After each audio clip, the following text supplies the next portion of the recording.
ay yüzlük bir kız var. Şu bağında unca boylu ay yüzlük bir kız var.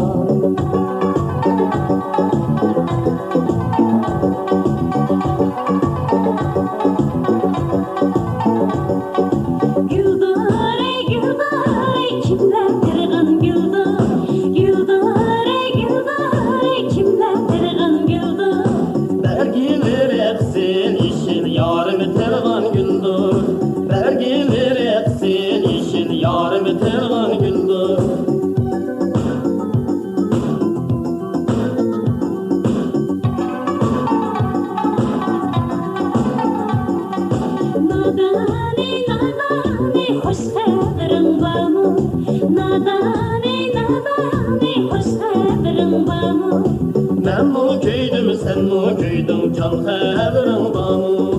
Ben mu köydüm sen mu köydün can haberin var mı?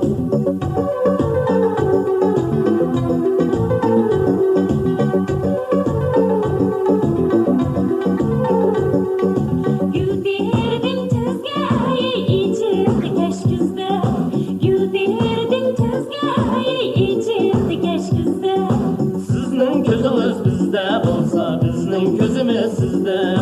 Sizning ko'zingiz bizda bo'lsa, bizning ko'zimiz sizda.